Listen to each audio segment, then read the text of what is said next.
Dictation start होगा 5 second बाद। Start. Afghanistan में भारतीय फोटो पत्रकार की हत्या जितनी दुखद है उतनी ही चिंताजनक भी।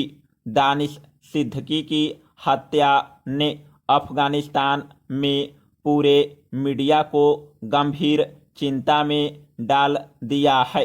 गोलीबारी या मुठभेड़ की स्थिति में आम तौर पर किसी पत्रकार को निशाना नहीं बनाया जाता है, पर तालिबान ने जो दुस्साहस किया है दरअसल वह प्रेस या मीडिया पर हमला है।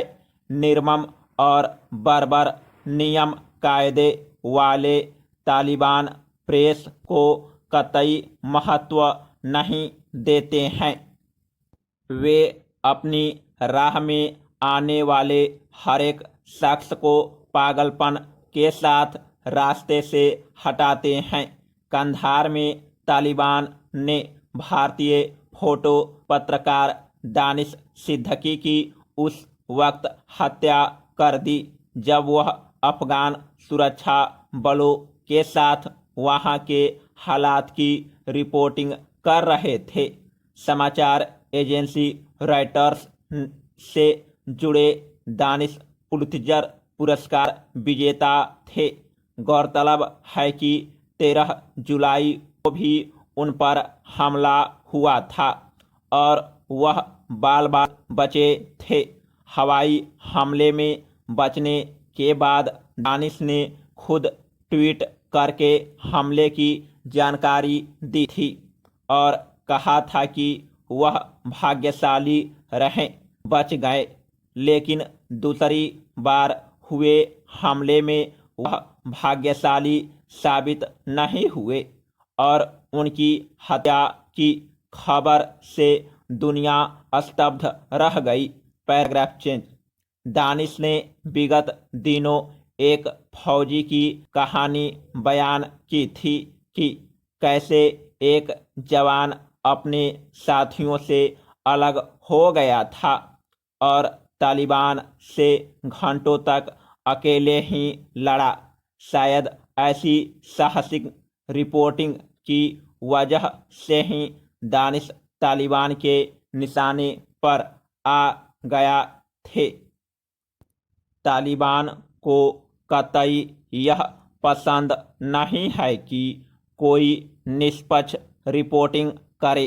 तालिबान सच को दबाने की जघन्य आपराधिक साजिश के तहत ही पत्रकारों को निशाना बना रहा है। गौरतलब है कि इस वर्ष अभी तक अफगानिस्तान में 6 पत्रकारों की हत्या हो चुकी है, जिनमें 4 तो महिला पत्रकार हैं। पिछले पूरे साल में यह पत्रकार रिपोर्टिंग करते हुए वहां शहीद हुए थे। आशंका है इस साल पत्रकारों को अफगानिस्तान में बहुत सावधानी के साथ अपना काम करना होगा।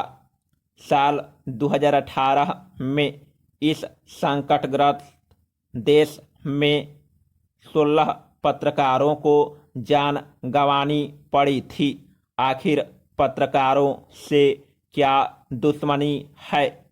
पत्रकार किसी भी समाज को बेहतर और पारदर्शी बनाने में अपनी भूमिका निभाते हैं, लेकिन दुनिया में ऐसा क्यों होता है कि पत्रकारों को नापसंद किया जाता है, खासकर संकटग्रस्त इलाकों में? तो पत्रकारों को विशेष सुरक्षा देने की जरूरत है। Paragraph change. कंधार ही नहीं, पूरा अफगानिस्तान लड़ाई का अड्डा बनता जा रहा है। मजबूर होकर भारत ने 10 जुलाई को कंधार में वाणिज्य दूतावास से लगभग 50 राजनयिकों, सहायक कर्मचारियों और सुरक्षा कर्मियों को भारतीय वायुसेना की मदद से वापस बुलाया है। जाहिर है इस तरह से अपने लोगों का बचाव करना सही है, लेकिन तालिबान अब जो कर रहा है उस बारे में पूरे विश्व को ज़्यादा कड़ाई से संज्ञान लेना चाहिए। जो देश तालिबान के पीछे प्रत्यक्ष या परोक्ष रूप से खड़े हैं उन्हें भी सभ्यता और मानवता के आईने में अपनी छवि देख लेनी चाहिए। जो देश हिंसा या हत्या में भेद करते हैं, जो देश पत्रकारों की राष्ट्रीयता के आधार पर संवेदना का इजहार करते हैं, वे वास्तव में ऐसी हिंसा व हत्या को बढ़ावा ही देते हैं। दानिश सिद्दीकी की हत्या अफगानिस्तान और दुनिया के लिए एक निर्णायक बिंदु होनी चाहिए और अब समय आ गया है कि मानवता के दुश्मनों को पहचान कर ठिकाने लगाया जाए।